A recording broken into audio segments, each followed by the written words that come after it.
por gracia de Dios, nací en una familia muy católica, cristiana. Mis padres nos enseñaron a rezar. Somos 4 hermanos y cada uno tomó, ¿no?, su destino, su vida. Pero mis padres siempre nos decían que teníamos que seguir la voluntad de Dios en todo. Ellos nos lo enseñaron desde pequeños. Es una familia realmente cristiana. Fue el don más grande que Dios me ha dado, pero yo no siempre lo aprecié a este don. Y hubieron momentos de mucha rebeldía también, pero siempre con un fuego adentro. Mis padres, bueno, desde pequeña siempre me decían que tenía que aprender a obedecer y a mí me costaba un poco, era bastante rebelde. Sí. Pero bueno, nos llevaban siempre a misa, aprendimos a rezar. Eso fue como lo más grande que nos dieron, la fe. La fe es lo más grande el don más grande que uno puede tener. Y cuando tenía 8 años, fui a un campamento de niños y lo atendían unas monjas y me gustó mucho que fueran muy alegres y tuve como un pensamiento que fue: qué grande sería si Dios me llamara a algo grande, ¿no? Algo de dar la vida, ¿no? Como para poder darlo todo. Tenía como un fuego que me llamaba a dar más, no sabía en qué. Por otro lado, mi madre siempre nos hablaba mucho de la familia cristiana, de tener muchos hijos, y yo decía, yo quiero tener muchos hijos, pero muchos hijos, miles de hijos, y no sé, y me quedaba muy poco ser mamá de poquitos hijos, quería tener miles, ¿no? Y decía, ¿esto cómo puede ser? No puede ser, ¿no? Y cuando cumplí 12 años, fui a otro campamento y rezando en el campamento teníamos misa cada día, rezábamos el rosario, y en una de las misas el sacerdote contó la historia de una niña, Santa María Goretti, que había dado la vida por defender la pureza y la fe. Y yo me quedé pensando y dije, yo quiero defender la pureza y la fe con mi vida, ¿no? Vivir solo para Dios, vivir entregándolo todo, ¿no?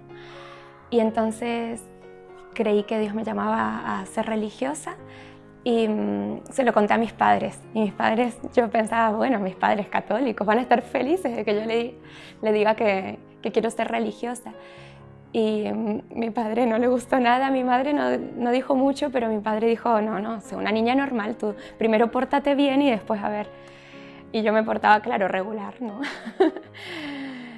Pero bueno, también entiendo que cuando Dios nos llama a todos, la vocación primera es la de ser cristianos, y por el bautismo todo el mundo tiene que ser santo.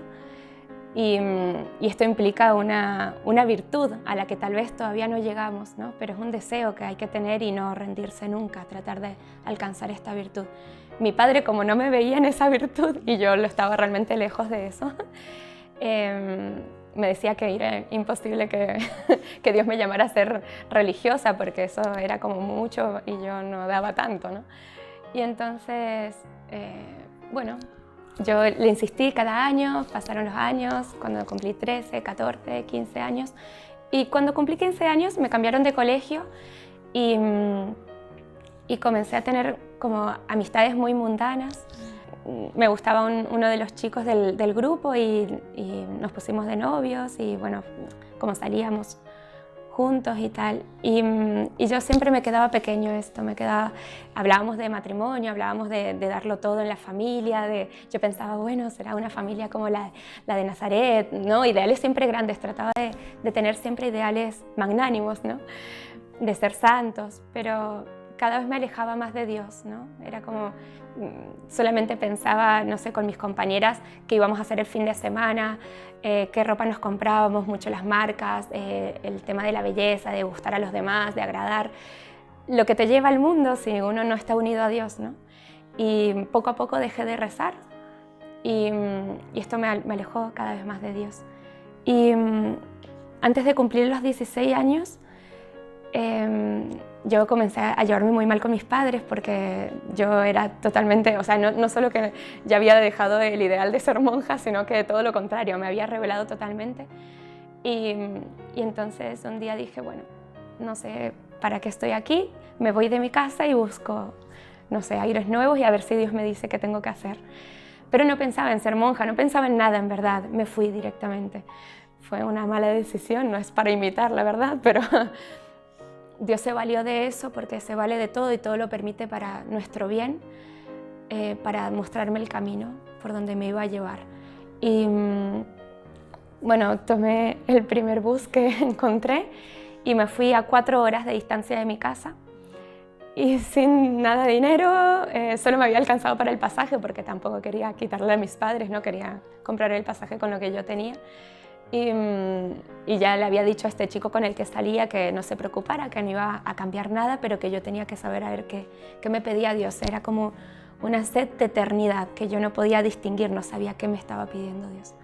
Y entonces me fui y se hizo de noche, eran como las 10 de la noche en el bus. Y yo tuve otro pensamiento que tampoco es para imitar, pero dije, bueno, con la primera persona que se baje de este bus, yo me voy a bajar. Muy malo, ¿eh? Porque, claro, es peligroso. Y pues se bajó un sacerdote, yo ni sabía que había un sacerdote allí. Y bajó un sacerdote y yo le pedí si podía bajarme con él. Lo cogí de la sotana y le dije, padre, perdón, pero ¿puedo bajarme con usted cuando baje? Y me dijo, pues bueno, está bien, no sé a dónde vas, pero vaya, no, yo tampoco sé a dónde voy, le dije. Y entonces, cuando llegamos al seminario, después de caminar bastante, me dijo que allí no me podía quedar, pero que sabía de una peregrinación que se hacía toda la noche con un grupo de religiosas que llevaban discapacitados y que si yo quería ayudar, que podía ir con ellos. Y la peregrinación duraba toda la noche, desde las 12 de la noche, y ya eran como las 10:30, hasta las 6 de la mañana que acababa con la misa. Y yo que estaba un poco alejada de Dios, dije, yo no quiero ayudar ni a los enfermos, no quiero ir con las monjas, no quiero ir con nadie. Estaba totalmente como alejada, digamos, de Dios, no sabía qué me pedía. Y fui igual porque no sabía dónde quedarme. Y llevando los discapacitados y las sillas de rueda, comencé a pensar qué era lo que movía a la gente para poder hacer esos sacrificios, esos actos de caridad. Yo me había olvidado lo que significaba. Y tuve como un pensamiento que fue, tienes que cambiar de vida, solo eso, tienes que cambiar de vida. Y volvió a renacer ese fuego que yo tenía, como esa sed de eternidad, es decir, hay algo que no se acaba, una felicidad que no se acaba, y a mí se me acababa todo. Se me acababan las fiestas, ¿no? Llegaban a su fin, se me acababan los bailes, la música, se acaba todo en la vida porque se acaba la belleza, las cosas, el gustar a los demás, al final estamos de cara a Dios y eso es lo único que vale, ¿no? Y entonces me vi sola, como yo estaba, realmente sola, ante Dios y no tenía nada que ofrecerle porque lo había perdido, ¿no? Me había alejado de Él y entonces por un momento dije, es esto, ¿no? Aquí está la felicidad, me voy a entregar a Dios, ¿no? Me había rebelado contra Dios, pero quería ser sincera con lo que Él me estaba mostrando. Y al día siguiente llamé a mis padres y les dije que me quería hacer monja y mis padres, no puede ser esto, esta niña está perdida. Pero bueno, yo al día siguiente ya cumplía 16 años y le dije eso a mis padres, que veía que sí, que era verdad, que eso que había pensado desde pequeña, Dios me llamaba a hacerlo realidad, que me llamaba a seguirlo y dejar todo, dejar todas las comodidades, sí, ser pobre, obediente, que me costaba tanto, pero ser obediente y casta para siempre, ofreciéndole la pureza a Dios y bueno, y todo, ¿no? Y entonces, claro, ¿qué congregación entrar? No sabía, no conocía muchas congregaciones tampoco, no me había relacionado mucho con otras monjas. Y cuando vi a estas monjas, que son esta congregación, la mía, la familia religiosa del Verbo encarnado, yo no dudé ni un momento y dije, bueno, es con ellas, ¿no? Y entré a la semana siguiente entré. Mis padres, mi madre estaba muy contenta, pero mi padre le costó mucho, no entendía. Pero yo pensaba que que si él me veía feliz iba a aceptarlo. Y él me escribió una carta cuando yo le dije por teléfono que quería ser religiosa. Cuando llegué a mi casa, él me había escrito una carta y me dijo bueno, que él no iba a poner obstáculos entre Dios y mi alma, que si Dios me quería para él también quería eso. Y bueno, fue eso. Ver la vocación entonces fue algo oscuro a la vez que una certeza, porque es de fe, ¿no? El camino de la vocación es de fe. Uno no puede tener todas las certezas porque si no, no daría lugar a la fe. Y entonces, cuando yo le dije que sí a Dios, al mismo tiempo tuve mucha oscuridad. No era que me acompañaba el sentimiento y decía, oh, sí, qué bien, hacerme monja, dejarlo todo, no poder casarme, o ¿no? Cosas que yo había deseado como cosas grandes, tener una familia, ¿no? Pero había algo mucho más grande, que era un amor eterno, una maternidad espiritual que es infinita, que abarca a todos los hombres y a todos los tiempos también, por la cual me podía ofrecer. Y por eso mi vocación siempre estuvo unida al misterio de la cruz. Cuando me dieron el nombre nuevo en la congregación, mi padre entendió menos porque el nombre es un poco raro para su oído y para todos. Me llamo María al pie de la cruz. Y me gustó mucho ese nombre porque uno puede en el convento proponer 3 nombres, pero bueno, te ponen uno o otro nombre, ¿no? Y yo pedí un nombre relacionado con el misterio de la cruz, porque me parecía que es así. En la cruz está la fecundidad, ¿no? Todo lo que la cruz toca se fecunda, ¿no? Lo salva. Y me parecía que la vocación tenía que estar unida a ese misterio, no era del sentimiento, sino realmente de la fe. Y cuando me cambiaron el nombre y me pusieron este nombre, pensé que mi misión como religiosa era ser madre de muchas almas, pero que esa maternidad estaría siempre unida al sufrimiento de Cristo en la cruz. Es difícil de entender tal vez o de explicar, pero es como un amor más grande, el amor más grande de todos, ¿no? Que no se siente muchas veces en el matrimonio o en la vida consagrada, uno no siente. Y ahí es cuando puede demostrar más el amor verdadero, cuando está unido a la cruz de Cristo que salva, que une, ¿no? Que nos unió a Él. Y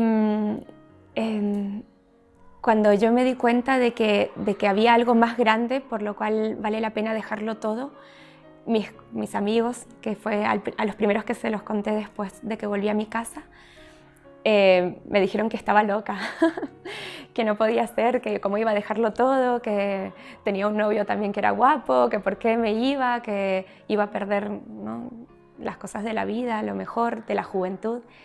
Y yo pensé que, se los dije también, tal vez no me entendieron del todo, pero que cuando uno pierde a Dios, en verdad pierde lo mejor de la vida, y que si uno tiene a Dios adentro, no pierde nada, Dios no quita nada, ¿no? Todo lo da.